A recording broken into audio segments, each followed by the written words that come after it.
নমস্কার বন্ধুরা, মালয়েশিয়াতে বাঙালি হোটেলের সাথে পরিচয় করিয়ে দেবো এবার আপনাদের সাথে। মালয়েশিয়াতে গিয়েছি দেখে এক আপু আমাকে নক করে বলল, আমার মামার হোটেল আছে, হোটেলের নাম পিঠা ঘর, সেখানে গিয়ে দেখতে পারেন, খাবার ভালো, আর আপনারা গেলে অনেক খুশি হব। যা বলা সেই কাজ, বাঙালি হোটেল বলে কথা শুনলাম, আর প্রায় কতদিন বাঙালি খাবার খাই না, তাই ভাবলাম যাওয়া যাক।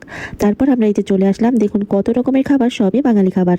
আর এখানে ছিল মুরগি, খাসি, তারা প্রতি রবিবার শুধু কাচ্চি বিরিয়ানি করে, আর অনেক ধরনের সবজিও ছিল, ভর্তা ছিল। আমরা অর্ডার করেছিলাম 2 রকমের ভর্তা আর একটা আয়ের মাছ ছিল, দেখুন ওই যে আয়ের মাছ ছোট সাইজের, আর ছিল একটা হাঁসের মাংস আর খাসির মাংস। খাসির মাংসটা আমি মোটেই খেতে পারিনি, আর হাঁসের মাংস রান্নাটা খুবই ভালো হয়েছিল, আর সব রান্নাই অনেক ভালো। আমি প্রথমে আলু ভর্তা ভাত দিয়ে খেয়ে নিয়েছিলাম, এত ভালো লেগেছিল অনেকদিন পর খেয়ে, কি বলবো। কিন্তু খাসির মাংসের টেস্টটা আমার কাছে মোটেই ভালো লাগেনি, একটা খাসির একটা গন্ধ লেগেছিল। দেখি তারপর পিঠা বানিয়ে রাখছিল এক ভাই। এই হোটেলের সবাই বাঙালি, পিঠাগুলো বেশ দেখে ভালো মনে হচ্ছিল। আর সোনা ছেলে কিছুই খায় নাই, যে ভাত নিয়ে বসিয়ে দিয়েছিলাম, ও আবার পিঠা দেখে খেতে যাচ্ছিল, তাই ওর জন্য একটা পিঠা নিয়েছিলাম, কিন্তু ও খাওয়াতো না, নষ্ট করা। আর সব শেষ আমি বলবো, এই পিঠাঘরের খাবার অনেকই ভালো।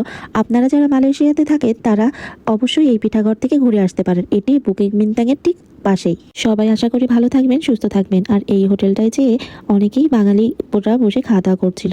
আপনাদের সাথে নতুন নতুন আরও ভিডিও নিয়ে চলে আসবো, অপেক্ষায় থাকবেন।